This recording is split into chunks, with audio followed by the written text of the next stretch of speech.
God.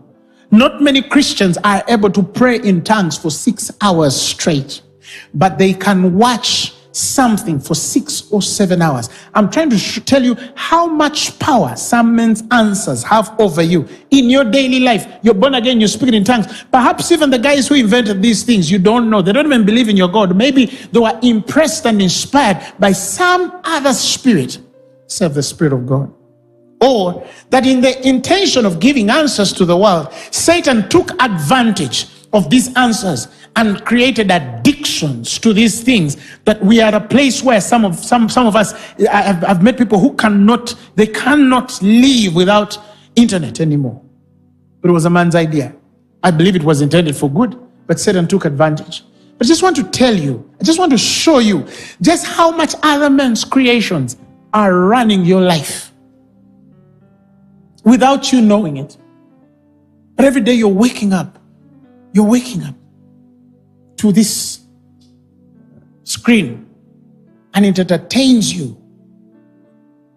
It gives you all the kind of information, gossip, which pastor is doing what, with who said what about the other. You understand? And then you go searching and reading, and then, but somebody, you see? Or perhaps maybe the intention originally was not for that, but you are taking 5, 6 hours, 7 hours on another man's what?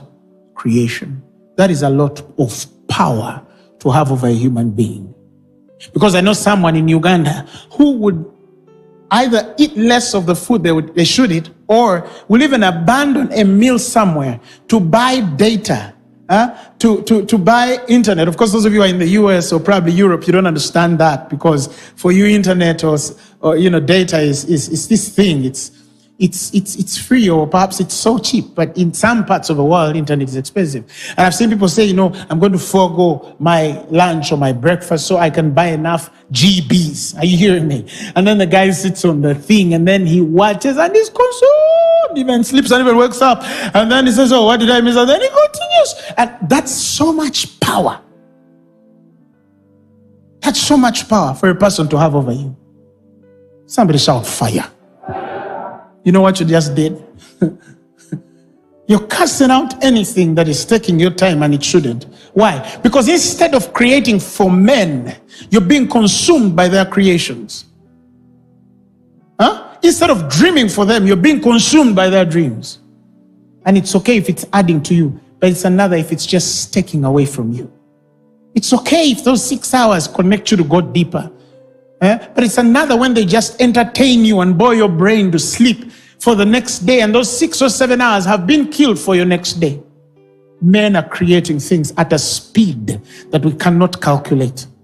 I shared last year, and I told us Google has said that in the last 2 years, the world, people have created more information than all the information that has been created before the beginning of the world combined. The last 2 years. 2020 and 2021. That is TikTok videos, YouTube videos, Streamlines, Zoom, everything is somewhere creating things for us, and our brains are filling by other men's creations. And they've allowed us to create. You see? They've also given us opportunities to develop from their own creations because they are earning. Have you ever thought for a while, for a minute, if God gave you something like YouTube, but it was